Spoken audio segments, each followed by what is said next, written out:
Good morning, everyone. Good morning and good Moed. We're now in Chol HaMoed Passover. So let's begin the day with giving charity. I don't think we gave yesterday charity. Charity saves from death and from all bad things, and it brings the Mashiach and all good things. Charity. Whenever you're in trouble, do two things. First of all, pray to God and give charity. You should have a charity box in your house. Lubavitcher Rebbe said it's best to have a charity box in every room, and even better to have it attached to the wall of every room, so it's a permanent fixture in your house and in your life, to give charity, to give to others what God has so bountifully given to us, and also to pray. Just say a simple praise to the Creator of the universe. Hodu laHashem kitov, kilo hazdo. Thank you, God. You are good, and your kindness is infinite, and its kindness is also so to the physical world. That's Judaism. God personally helps. God personally cares. God personally listens to your prayers. Okay, now, but there's also a commandment to love God. It's a commandment that you're supposed to love God. You can't love God unless you have something to love. First of all, you have to believe that there is someone to love, and then you have to have some reason to love him. God. By the way, why is God called masculine all the time? Male. God is always called male. Him, blessed are. In Hebrew, it's bruch atah. Why don't we say bruch at? Because in the creation, there's what's called giving and receiving. The whole world is constantly dynamic, giving and receiving. Everything that there is always gives and receives. You have to receive in order to give. And the giving aspect is masculine, and the receiving aspect is feminine. Like the earth is the feminine aspect, Mother Earth, because it receives the seed. Through the earth also gives all of its fertility and fruits and growth and everything. The whole world depends on the earth, just like the whole world depends on women. If women don't give birth, then there's no no humanity. But that depends on it being stimulated from above. Something has to begin this process, and that's the masculine. So because God is the beginner of everything, and God is giving everything, and God is giving us life. True, we give back to God, just like the earth gives back to us. But God is the giving aspect, so that's called masculine in the world. So that's why God is always called the masculine aspect. Okay, so God creates the world, and he creates the world according to a certain pattern. That pattern is the books of Kabbalah talk about the pattern by which God creates the world, and it's also the same pattern by which God reacts to our prayers and our commandments, etc. But we don't see the results of this, and we don't see the Creator. It's very hard to love God when we don't see him. We just have to sort of feel and think about it deeply, and that's the idea of Chabad, to think deeply about what is the Creator and how close the Creator is, and how the Creator really does listen to us. The Creator really is interesting, even though the world screams out that if there is a Creator, the world seems to scream out that there is no Creator, and if there is a Creator, he doesn't care, and if he doesn't care, he doesn't seem to have any power to do anything about it, because there's a lot of suffering in the world. Okay, so to see this whole business and to live according to the Creator's standards, which the Creator's standards are, pretty good, because he's creating us. After all, true, we've got a lot to complain about, but on the other hand, we exist. If we didn't exist, we wouldn't have anything to complain about. We wouldn't be able to do anything. There wouldn't be anything. So not only that, if you look at the world in a proper way, I'm sure you know people like this. I mean, I know people like this, that they complain about everything. There's people that complain about everything, religious people, and they just like to complain. They just like to complain. And so the fact is that if you really, truly believe in the Creator, and you believe that everything is happening because the Creator wants it to happen, and that he wants it to happen so that we can fix it up as much as possible, and the things that we can't fix up, So we have to understand that somehow or other, it's for the good. So we'll complain a lot less. We'll have a lot less to complain about. We'll be happy about a lot more. And that's what Mashiach is supposed to do. Mashiach is supposed to bring the world to look at mankind, all mankind, to look at the world from God's point of view. Because that's the true point of view, to see the big picture. See the big picture. Generally speaking, the people who are the complainers are the people who are selfish. They think more and more about themselves, and they're worried about themselves. So they have this little myopic world where everything happens to me, and is it good for me? Is it bad for me? And what's going to be with me? And they're worried about the future, and they're miserable about the past, and they can't stand the present. But the less selfish that a person is, and the more that a person that's the idea of giving charity.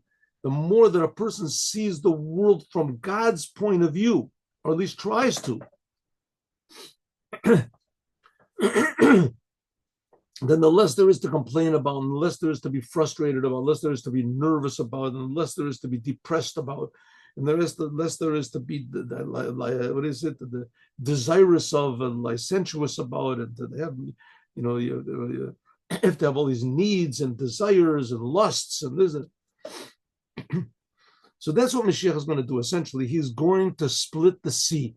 We're drowning in the sea of illusions and misinterpretations of the world, so that all we see is ourselves. But as soon as we see the real reality that there's a creator that's creating us and that loves us and that cares about us, which this is not an easy thing to do, and don't think that I do it, but I know that you're supposed to do it. And then you start this. There's a less. There's, how do you say? There's an opening to the pressure cooker, right?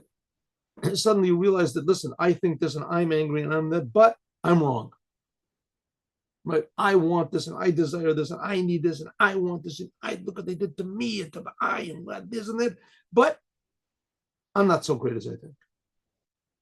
I'm just a creation. When a person starts thinking in that way, then he becomes a little calmer, he becomes a little more happy, he becomes a little more easygoing, he's not so miserable and angry all the time. Okay, so the Rebbe is, if we remember what we learned from yesterday, that the Jews got out of Egypt, that was the beginning of this whole process to see things from God's point of view. So when they were in Egypt, all they could think about was themselves. They didn't see any miracles. They had no hint that God existed. They were there for 210 years in servitude. For 209 of those years, they saw no miracles. There's nothing good happened to the Jews. It was just bad to be a Jew. But they held on to their Judaism. They held on to their Judaism. Someone says they didn't change their names. They didn't change their, somehow or other they had, like nowadays, right? Like nowadays, you see all these totally non-religious, anti-religious Jews, but they hold on to their Judaism, right? In Russia, it was written in your passport, you're a Jew. It was a big miracle. And they didn't even know what Judaism was. They just knew they were Jews. Something like that was in Egypt. So all of a sudden comes along Moses and says, listen, guys, you're Jews, right? There's God. You're the people of God. You're the people of Abraham, Isaac, and Jacob. They chose God, and God is going to, and they said, yeah, we know, okay, Moses, but we got a lot of work to do. So, do us a favor. No, you're getting out of Egypt. Really? He says, yeah, we're getting out of Egypt. Remember, we heard about this. There's a promise you're getting out of Egypt. And then things got worse. Things got worse. And that was for a little while. They got worse. And then all of a sudden, Moses went into Paro and said, let the Jews go so they can serve me. God sends Moses, the Jewish people are my sons, B'ni B'chor Yisrael. They're going to serve me. And the Jews got out. There were 10 plagues. They got out. And the final, and he said that the final movement of this amazing symphony of Exodus was the splitting of the sea. That was the seventh day. God split the sea. The Jews got out. That was the seventh day of Passover. It's going to be soon. It says then they got out of Egypt, physical Egypt. Then they got out of servitude to Paro. They were not served. They were free from Paro. Free from Paro. But now they become free to serve the creator of the universe. In any case, they're going to be servants. They're going to serve Paro or they're going to serve God. So the Jewish people say, hey, just one second. 1 minute.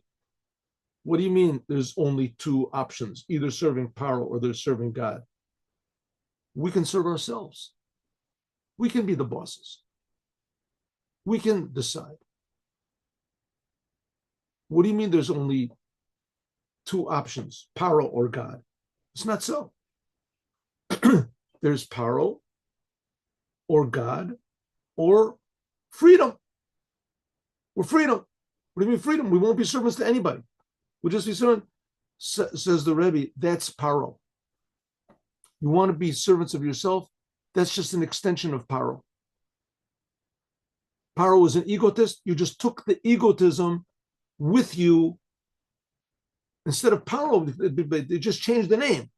Instead of the name becoming Paro, now the name becomes Tuvia or becomes Shlomo or Shmerel or George or Sam or Sheldon, whatever. That's Paro. There's only two options. You can either be slaves to Paro or slaves to God. Servants to Paro or servants to God. And you want to be servants to yourself, that's Paro. That's Paro. So it comes out that God took the Jews out of Egypt. That was the beginning of being freed from one type of Paro. And now we have to work on being freed from another type of Paro. And the other type of Paro is ourselves. And why is ourselves Paro? What's so bad about ourselves?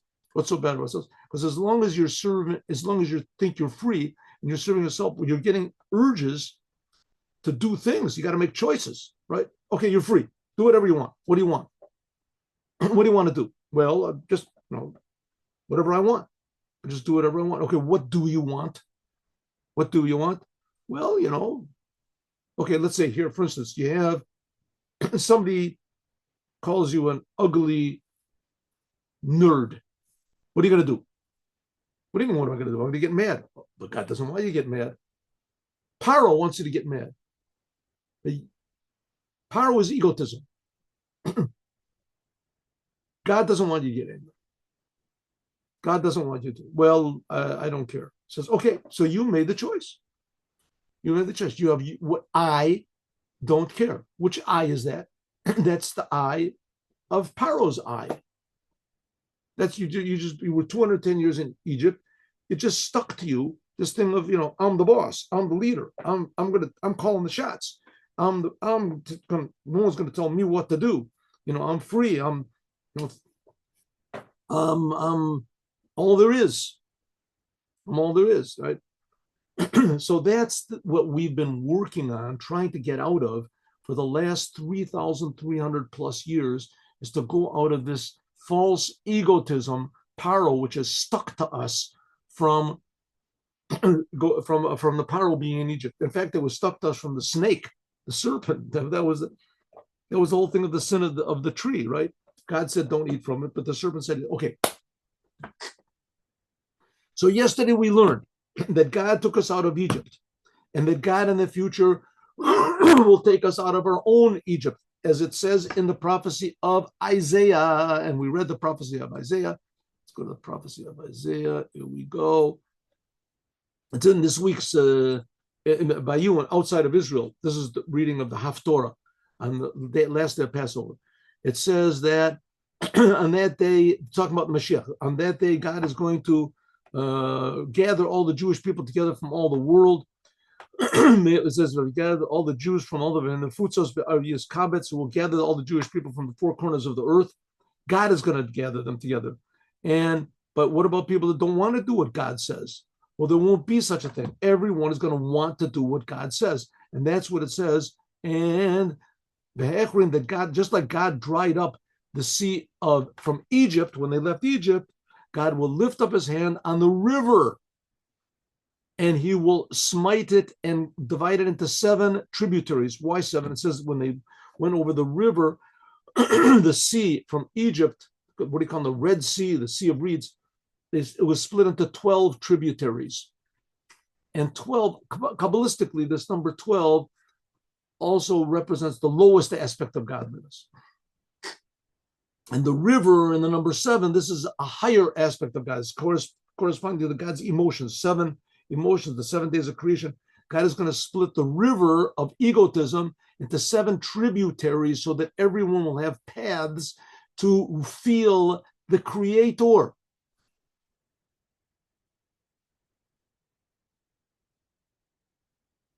Huh? So that's what Mashiach is going to do. Mashiach is going to make this world the perfect place it was intended to be. No one in the world, no one will be interested in heaven. Heaven will be like small change, like the cartoon before the main feature. So everyone will feel the Creator. That's what it means that God will split the river. When is this going to happen? Oh, that's what the Rebbe is talking about. So here we have this is what we got up to. Let's go.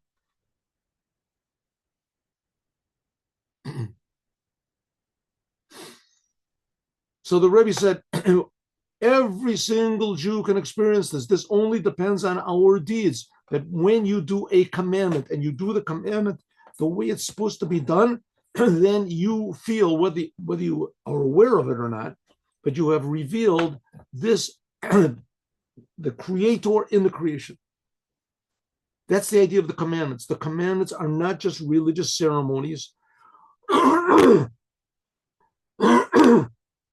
They are not just part of our Jewish heritage. It's true, they are. They certainly are. They're not only this. Part of our Jewish history, and the Jewish people have been doing it for thousands of years, and your grandfather's done it, so therefore you should do it.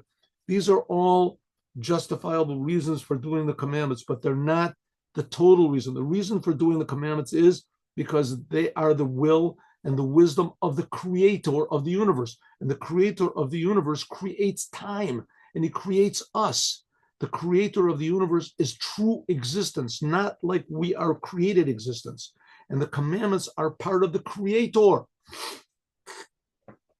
And every Jew every Jew is called the son of God. Right? When we got out of Egypt, God said to Moses, go to Paro and say, my son, my firstborn, my son, my chosen one's Israel. So the Jews, inside every Jew wants to do the commandments. That's this godly part of every Jew wants to do the godly part of the world, which is the commandments. And that makes the world, brings godliness into the world. And that awakens the godly part in the Jew. And we experience a little bit of what the Mashiach is going to make happen. He's going to bring all the Jews back to doing the commandments. Commandments. That's the essence of Mashiach. The mitzvot. The Jewish people will do the commandments and they will feel the commander, God. So if there are any Reform Jews or conservative Jews or what are they called, Reconstructionist Jews or productionist Jews or what is it, Kabbalistic Jews, whatever you want to call yourself, right? Do the commandments. Do the commandments. Call yourself whatever you want to call yourself. Call yourself. But do the commandments because the commandments are God's commandments. And if you're ashamed, do the commandments in your room. Do it in your closet. I know a guy that did the commandments in his bathrooms. It was a kibbutznik. He did the commandments in his, put on tefillin in the bathroom, in the toilet. You're not supposed to do it. But he did because he was ashamed. But at least he did the commandment. They're God's commandments. Do the commandments. Jews did the commandments in Auschwitz and all these terrible places because they felt that they're God's commandments and there's no logical reason for doing them. It's above understanding. It's pure reality. And by doing the commandments properly, with thinking about that this is God's commandment, that becomes eternal. You think when you put on tefillin, you're only putting on it for 1 minute. But that is really eternal. How that works out, I have absolutely no idea. There's a story, interesting story, that once someone came to the Rebbe and said, Lubavitcher Rebbe, I mean, you're removed from reality. You're talking about Moshiach coming and he's going to change the world. He's going to bring all the Jews back to Judaism. He's going to be. Do you know the situation of the Jewish people? Do you know how far away the Jewish people are from Judaism, from everything you're saying? They're totally estranged from every word that you're saying. They're not, you're in a different ball game. So the Rebbe said, therefore, exactly, Torah, the Hasidut Chabad is the answer, because we say that if a Jew does even one commandment, he's infinitely connected to God for the whole rest of his life. Technically, he's got a reason for not doing any more commandments. He's accomplished everything the commandments can do. Every single instant of his life, above time, the commandments are above time. He's connected to God eternally if he did one time a commandment.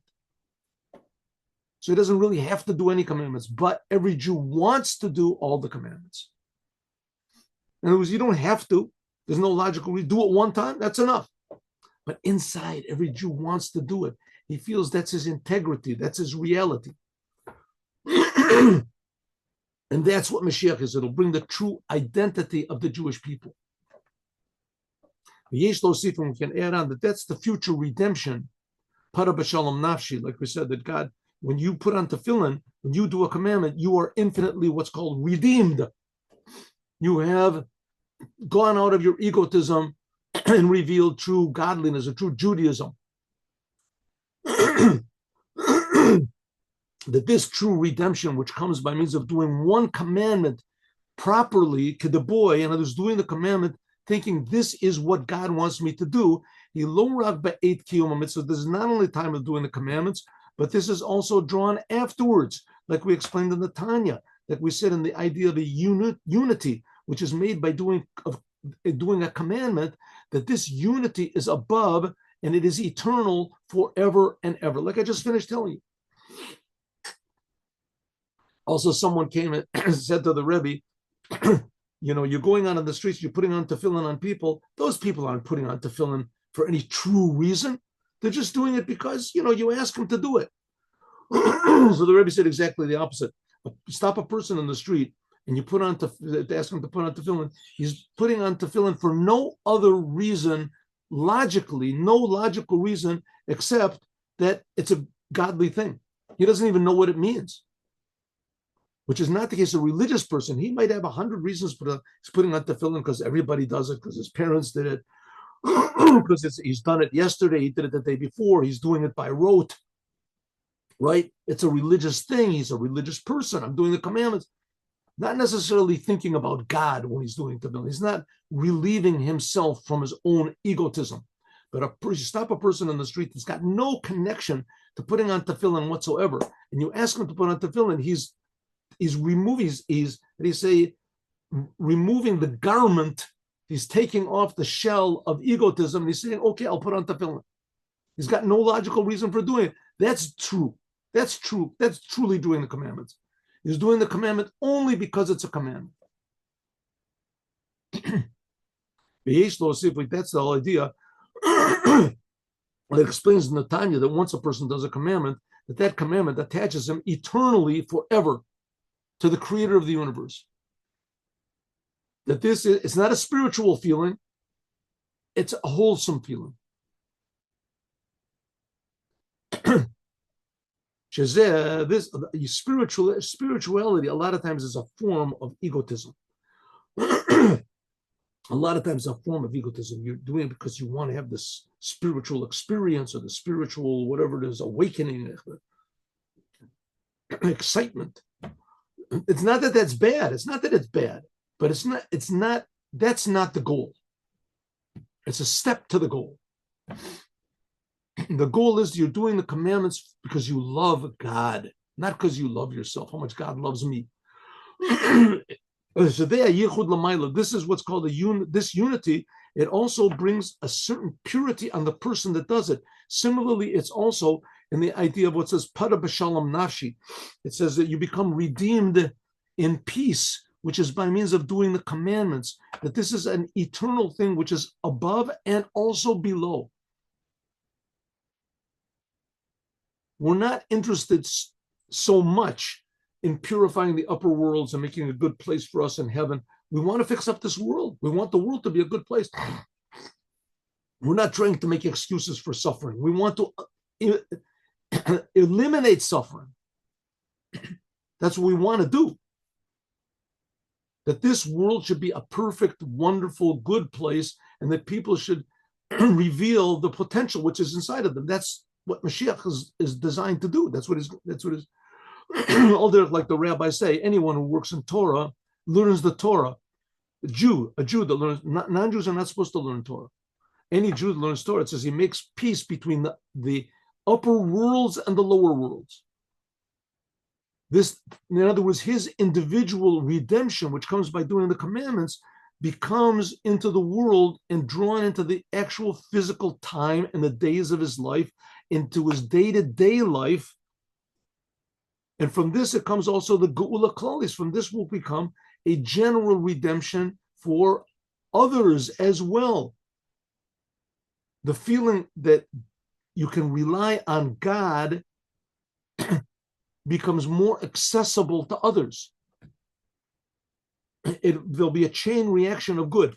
Then God will have the rulership in the whole entire world, whether the spiritual worlds or the physical worlds. In addition to this, also that everything in the Torah and the commandments, what we're doing, this brings the future redemption. Yesh also a segula miyuchedes. There's also a special effect, which is done by the commandments, which bring Mashiach. And in this says, and one of them is, there's certain commandments which are especially designed to bring Mashiach. Well, Mashiach is going to be a person like Moses, that is going to take all the Jews out of their problems. He's going to be a human being that shows how it's possible for a human being to be totally in tune with the Creator and to be a physical person in this world with a family, with a job, with that. And what is this? What's called the meal, the Mashiach meal in the last day of Passover, and the drinking of the 4 cups of wine in this meal. Okay, this is the Baal Shem Tov used to do it, and the 4th Rebbe of Chabad revealed it. The 5th Rebbe of Chabad revealed it, and that everyone should do it. And now it's become very popular. Very popular. The Baba Sali did it in Israel. It's become very popular that on the last day of Passover, which in Israel is the 7th day, and outside of Israel is the 8th day, on the 8th day of Passover, so we make what's called a Mashiach meal. And in this Mashiach meal, you have 3 matzahs, and you drink 4 cups of wine. You don't say the Passover Seder. You don't have to do it in any order, but you get together with a bunch of people, you sing songs, Hasidic songs, and you say Jewish Hasidic ideas, talking about God, talking about the Jewish people. You're happy, you dance, and you drink the 4 cups. Just like the 4 cups in the first night of Passover, they correspond to the 4 expressions of redemption. When the Jewish people left Egypt, Hotzeiti, Hitzalti, Ga'alti, Lakachti. Al derech similarly is, look in the beginning of Parshas Vo'era. It talks about the second portion of the book of Exodus. Right in the beginning, it says, God said, don't worry about it, Moses. I am going to take you out and to redeem you and to etc. 4 languages of Hotzeiti, Hitzalti, Ga'alti, Lakachti. I'll take you out. Al derech it's also, and that corresponds to the 4 cups we drink on the first night of Passover. Also, the 4 cups that we're going to drink on the last night of Passover, that this is talking about the future redemption. Again, and the last day of Passover was when the sea split. And that's hinting at the river splitting. That's this haftorah that we say about from Isaiah. That the river of understanding is going to split. But Yesh Lomo, we can say the explanation is according to all the explanations which are relevant to the future redemption, and they correspond to the 4 cups, to the 4 languages of redemption of the future. Corresponds to the 4 names, 4 letters of the name of God. Yud and then Cain, Vav, Hey. 4 letters of the name of God. And the future redemption will be from the 4 corners of the world, like Isaiah said. Remember in the prophecy we learned?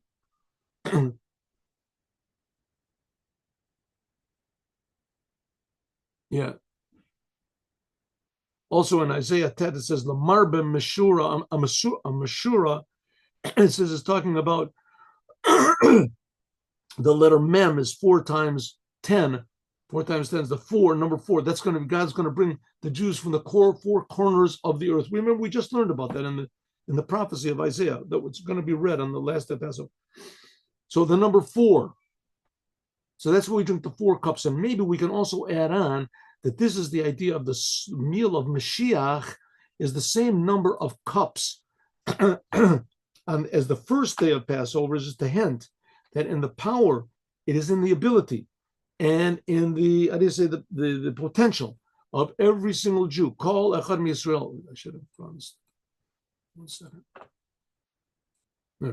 It is in the ability of every single Jew to come immediately to from the redemption of going out of Egypt, which we're out of Egypt, right? That's the 4 cups that we're celebrated on the first night of Passover, to the future redemption, to the 4 cups of the last day of Passover. That's the Geula, the simple redemption by Mashiach. Immediately. That people simply will think about the Creator in everything they do, and they'll be grateful for the Creator, to the Creator for creating us. Huh? It's not such a difficult thing if you think about it. It just means that all you have to do is connect to your Creator. Jew, non-Jew, doesn't make any difference. You're being created. You exist. It means that God loves you. He's creating you. Connect to your Creator. You are good. What's the proof you're good? God is creating you. And He's creating you in His image. That's what God said to Noah anyway. So whether you believe it or not, or you care about it or not, or you know about it or not, it's the fact. So every human being was going to connect to the Creator. That's what Mashiach is going to do. But first of all, the Jews have to do it. Oh, good morning.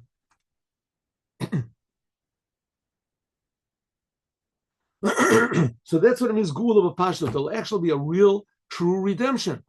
What's called Malamata Miyasor Tafachim. Above telling 10 Tafachim means it's spiritual. Lamata Miyasor Tafachim means it's actual physical in this world.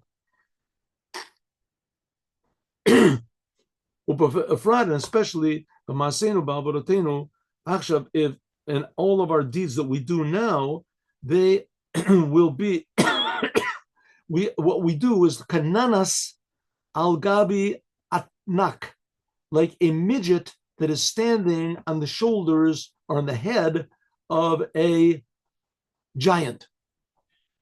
So let's say you have a giant who is, let's say, 9 stories tall. He's 90 feet tall. And then you have a midget who is 1 foot tall, but he's standing on the head of the giant. So he's taller than the giant. He can see further than the giant. Right? The giant will ask him, do you see that? Says, yeah, I see things. I didn't, right? So that's what we are. We are midgets, and we are standing on the shoulders of the giants of Judaism that sacrificed everything before us so that we should be able to stand on their shoulders or on their head and see. And especially we're talking about, since we are now coming, all of our deeds that we do are after the incredible self-sacrifice of the rabbis, especially the rabbis of Chabad, the first rabbi of Chabad, Admor Zaken, the one who wrote the Tanya, his son, Admor Emsai, the second rabbi of Chabad, his grandson, the Tzemach Tzedek, the third rabbi of Chabad, Admor Marash, the fourth rabbi of Chabad, Rabbi Shmuel, the Admor Nishmat Eden, the Rabbi Rashab, and Rabbi Sholem Dovber, that all these rabbis, they were in times of terrible difficulties for the Jewish people, and they stood and they educated, and they were a beacon of light and teaching the ideas of Chassidut, even though they saw almost no results from what they were doing. All they wanted was Mashiach, and they didn't see Mashiach. Especially the previous Lubavitcher Rebbe, that he fought against the communists, and he was tortured in communist prison, and he was the one that put the first crack in the Iron Curtain, which eventually fell in, what was it, 1991. The previous Lubavitcher Rebbe were standing on their shoulders with the deeds that they did. Every time a Jew does a good deed, it's there forever, eternal. And these people, their lives, their whole lives, every second of their lives was only good deeds, and we're standing on their shoulders. We're benefiting from their deeds. Hari bavadai ubavadai. So certainly, Shabakoa called Maasenu. It is in the ability of our power and our deeds and our work, including the eating of the meal of the Mashiach. And if you don't know what this is, excuse me 1 second.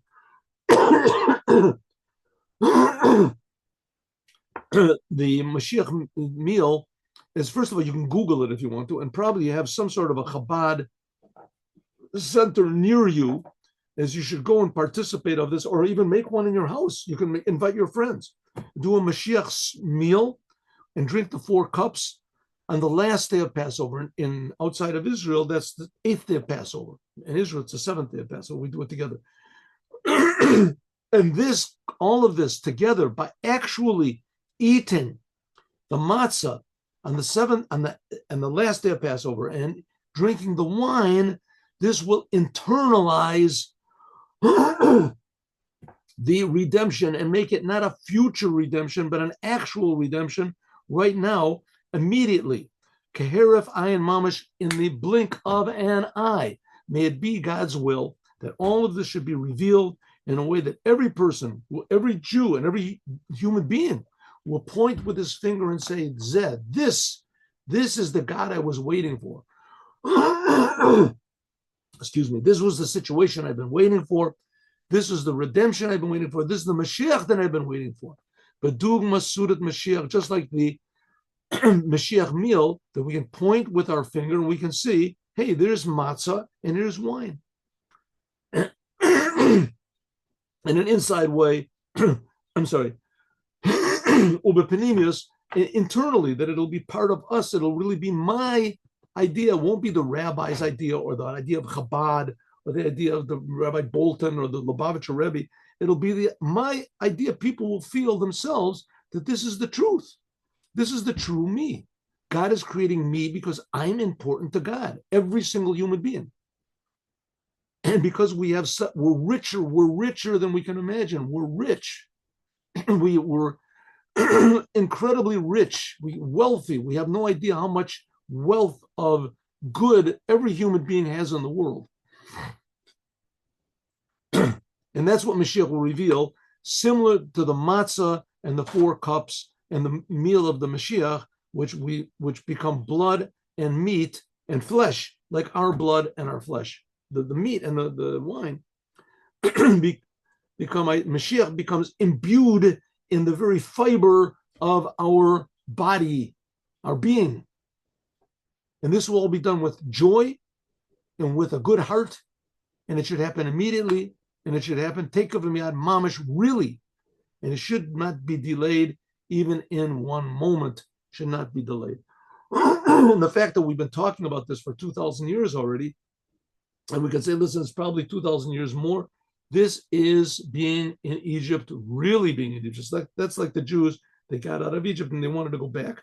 And Moses wanted to go forward to a new world, a world of pure good and joy and positivity and progress in health, a new type of health that we had no idea exists, and a new type of clarity of mind and of soul and of heart and of love that it heretofore never existed in the world, will be revealed now by means of our eating this Mashiach meal on the 7th, or in Israel, or on the 8th day of Passover outside of Israel. And I hope it'll be even before that, and we'll be eating the meal together with the Mashiach now. Thank you very much for coming. God bless you. Have a good day and a good holiday. Tomorrow, I don't know if there's going to be a class today, but we'll see. Maybe there will be. Thank you for coming. Shalom ubracha.